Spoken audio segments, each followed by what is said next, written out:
Hi friends, Gayatri yoga கிளாஸ்லேருந்து நான் காயத்ரி பேசுகிறேன். இதுக்கு முன்னாடி நம்ம போஸ்ட் பண்ணியிருந்தோம் இல்லையா, யோகா பண்ணால் சைட் எஃபெக்ட் வருமா அப்படின்றதுக்கு வரும் அப்படின்ட்டு நான் ஒரு போஸ்ட் போட்டிருந்தேன் இல்லையா. அதுக்கான ரீசனை இன்றைக்கி பார்க்கலாம். ஃபஸ்ட்டு ரீசன் என்ன அப்படின்னா, யோகா நம்ம காலையில் செய்யும்போது நம்ம காலை கடன்கள் எல்லாமே நம்ம முடிச்சிருக்கணும்.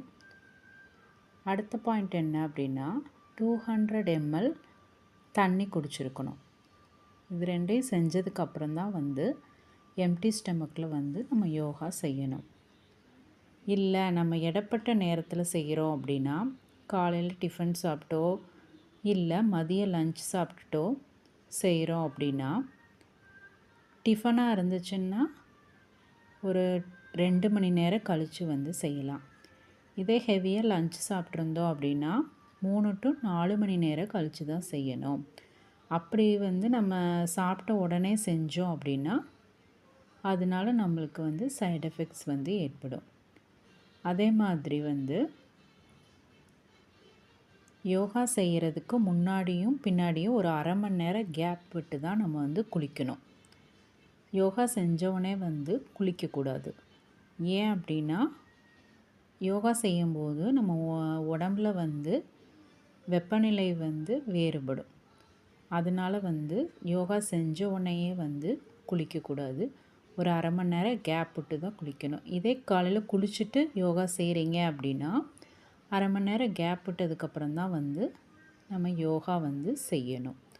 அடுத்து யோகா செய்யும்போது கீழே ஒரு தரை விரிப்பு, இப்போ நம்ம மேட் யூஸ் பண்ணுறோம், அது யூஸ் பண்ணி தான் செய்யணும்.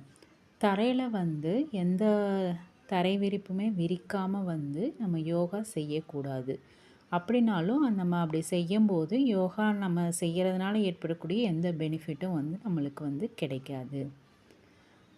அடுத்து யோகா செய்யும்போது நம்ம தளர்வான ஆடைகளை தான் யூஸ் பண்ணணும். ரொம்ப டைட்டாக இருக்கக்கூடிய ட்ரெஸ்ஸை யூஸ் பண்ணி யோகா செய்யக்கூடாது. அதே மாதிரி நம்ம மெட்டல்ஸ் யூஸ் பண்ணக்கூடாது. வளையலோ செயினோ கொலுசு இது மாதிரி போட்டிருக்கக்கூடாது. ஆனால் இப்போ செய்யும்போது நம்ம அதெல்லாம் யூஸ் பண்ணிக்கிறோம். ரொம்ப நகைகள் இதெல்லாம் போட்டுட்டு நம்ம யோகாவை செய்யக்கூடாது.